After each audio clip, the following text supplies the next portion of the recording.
Yo, what's going on, folks? Man, welcome back to the set where I am your boy, Money Mats. And today, folks, we are going to get into my first 30 days with the Samsung Galaxy Z Fold 7.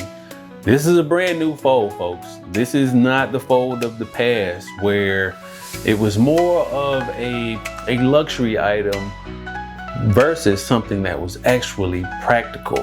What I mean by that? Let's find out.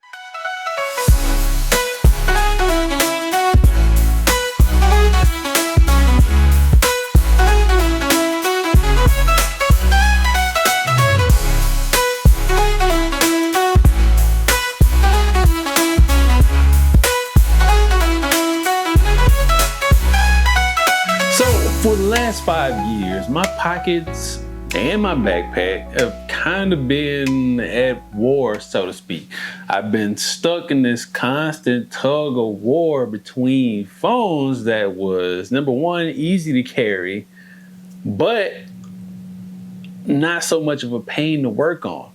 And a tablet that is amazing, being my iPad, at getting things done, but it's a total brick to haul around.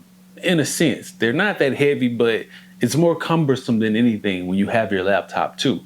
Now, I've always had the wrong device with me, kind of, sort of, at the wrong time. And I know that sounds a little crazy, but my whole workflow was a clunky mess between syncing files between Windows, Apple, jumping between screens, and just feeling like I'm always a step behind because I got to move files here, I got to move files here, got to upload them here. But for the last 30 days, this has been the only thing that I've carried. This device right here, the Samsung Galaxy Z Fold 7, and it didn't just replace my phone and my tablet. It completely nuked my old way of doing things, and it kind of forced me to rethink what a single device could actually be. This isn't just another upgrade. It feels like, for me, a revolution in my pocket. Now, let me just show you better than I can tell you.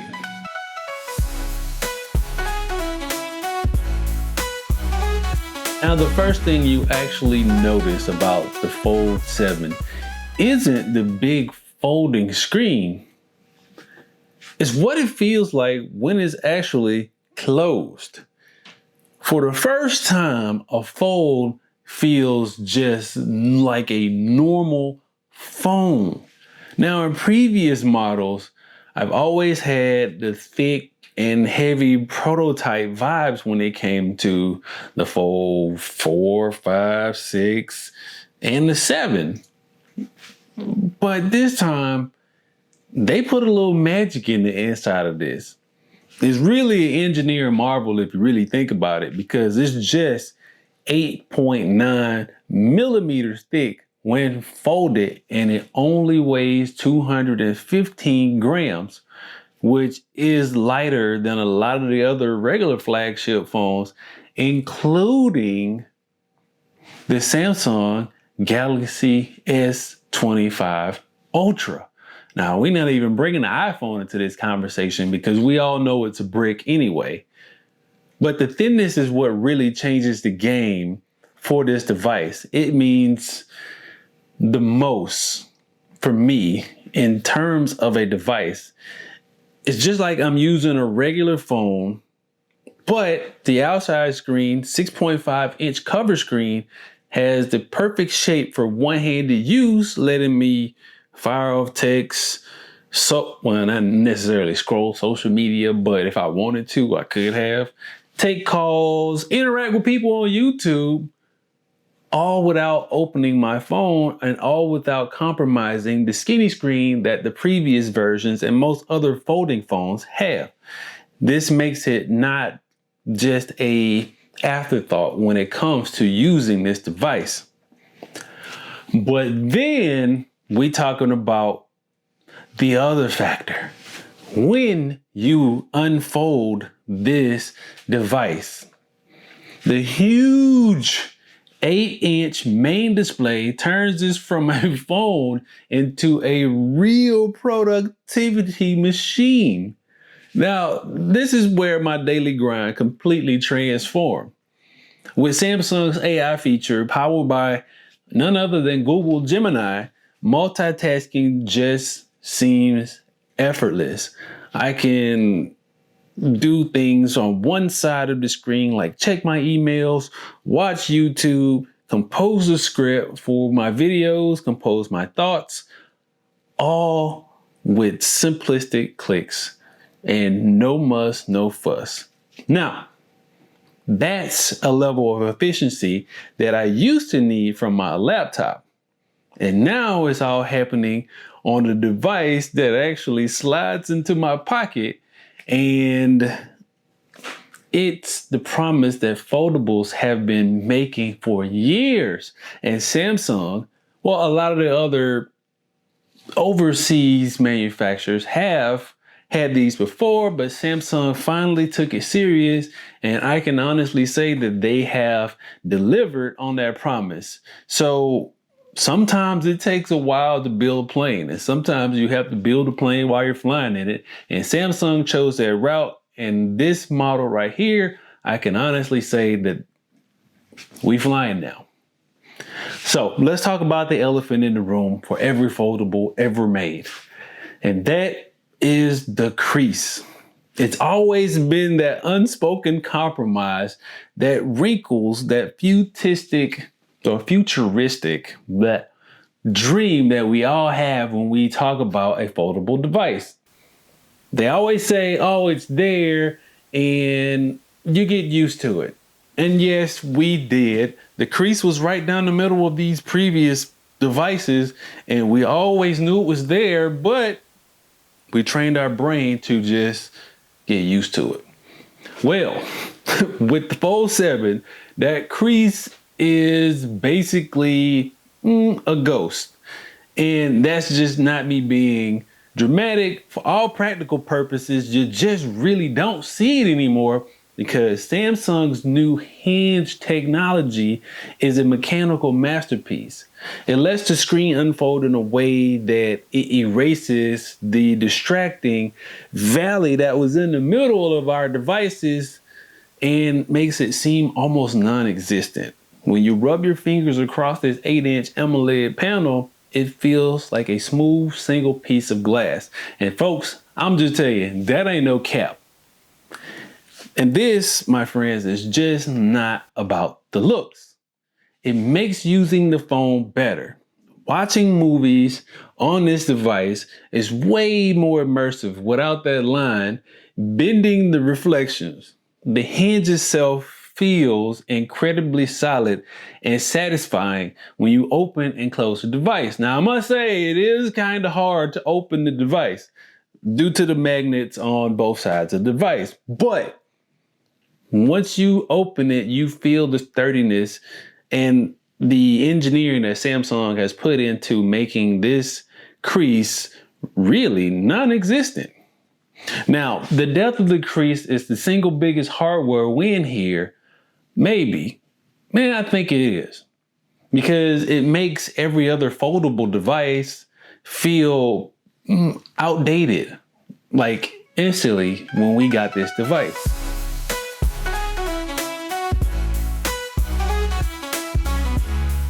Now, let's talk about the other thing that was always a compromise. Now, if the crease was the first big compromise on old foldable devices, the camera, which it may be interchangeable, was the second. And honestly, that was the most annoying. So for years, buying a foldable device meant getting a camera system on the foldable device that was a year or maybe even 2 years behind the top tier phones, i.e. the Fold 6 compared to the Galaxy S25 Ultra. You got what you asked for, in a sense, by meaning you paid a premium for a camera that was just good enough because these were labeled as productivity devices.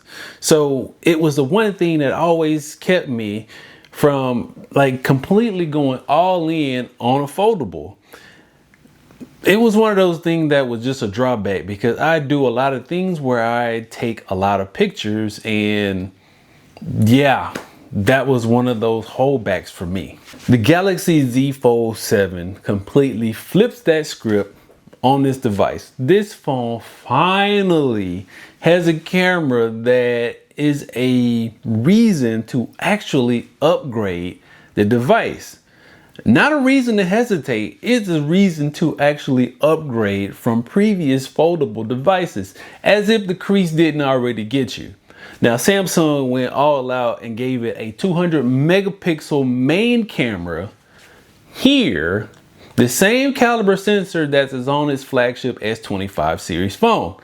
Now, this isn't a hand-me-down. In a sense, it's the best that they've got right now. Now, after a few weeks of shooting, the results between the two are day and night, right? Photos are incredibly sharp, packed with depth and things that you could never dream of from a foldable device. Now, the sensor pulls in a ton of light, delivering bright and punchy images even when the lighting is tricky. Now, the low light performance is amazing, clearing up a lot of the noise while keeping the photos true in a way that goes head to head with the best slab phones that are on the market. And now, it's not about just the main shooter. You've got a wider 10 megapixel selfie camera on the inside, and it is not glossed over by the glass. They actually did a cutout, which makes the resolution and the photos on that camera look even more crispier. So for the first time, I didn't feel like I needed a backup phone, which I always have anyway. Instead of just using this phone and another phone, that backup phone is falling to the wayside and it's on my nightstand somewhere. And this is my primary for everything. The Fold 7 really handed me everything that I needed in a smartphone. Now, this is the point where the Fold 7 really started to click for me and became more than just a cool gadget for me to try to flex. I wouldn't say flex, but if I say flex, it kind of means I was flexing it, but I wasn't. It became more of just a cool gadget that made it more of a actual thing that I actually used.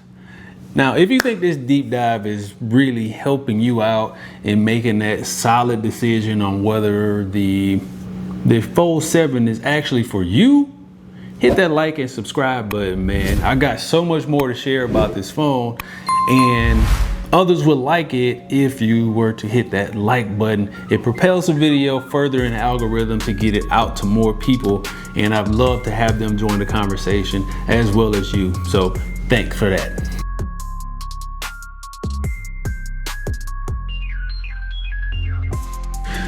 So what does this all look like in day-to-day life?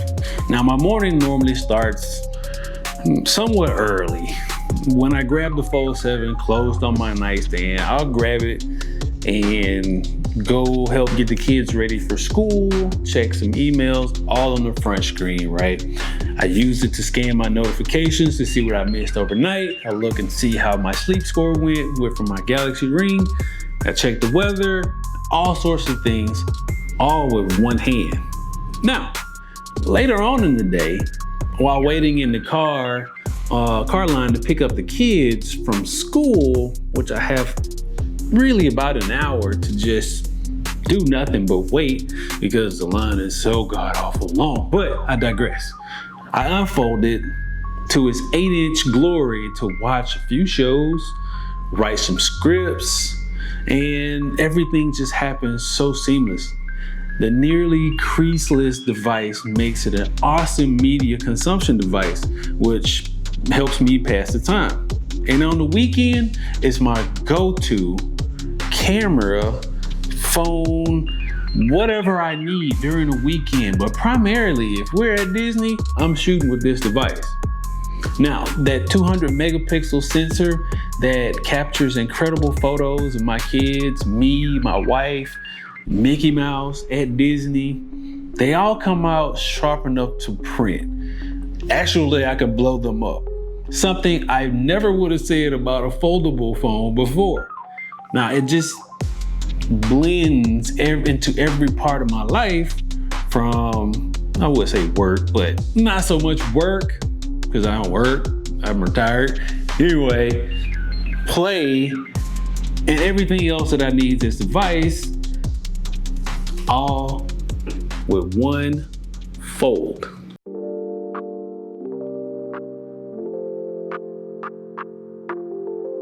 This phone does everything that I need, and that's the only thing that you can ask for. So, really, what's the bottom line 30 days in? The Galaxy Z Fold 7 is the first foldable phone that I can actually recommend without a long list of buts. That's with one T, B-U-T-S, buts. For years, the question was always, is the foldable worth the compromises? With the Fold 7, those compromises were pretty much gone. It all boils down to the three huge changes. First, a design that's so thin and light that it actually works great as an everyday phone. Second, the new hinge that has all but erased the crease, giving you a perfect, immersive tablet experience when you open the device.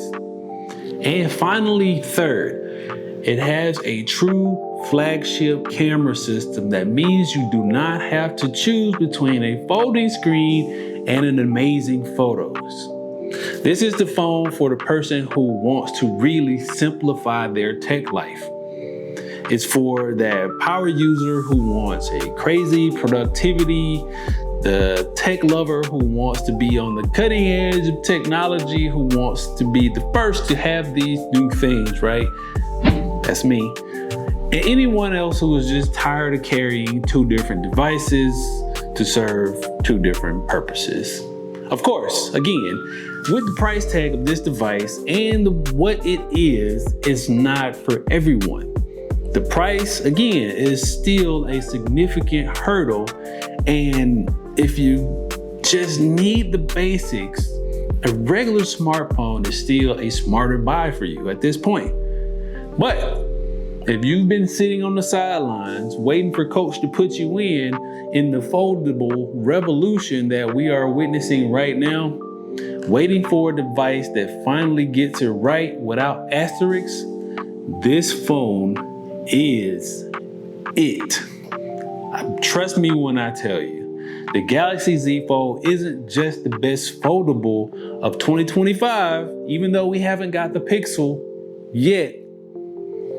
It's a real glimpse into the future of mobile tech, and it's here today. That's all I have for you, man, on the Samsung Galaxy Z Fold 7. I hope you enjoyed the content that we're putting out. And again, please be sure to hit that like and subscribe button and comment down below on what your thoughts is on the new Samsung Galaxy Z Fold 7 and the Flip. And what do you think we're gonna get with the Pixel? Let me know down in the comment section. Let me know if this type of phone is for you and you've just been waiting and waiting for those things to essentially get better. Although we were probably waiting on price drops too. That's neither here nor there yet. So again, drop me a comment down below, man. I'm your boy Money Met, here from the set where we talk about sneakers, electronics, and toys. I bid you folks adieu. Catch you in the next one. Peace.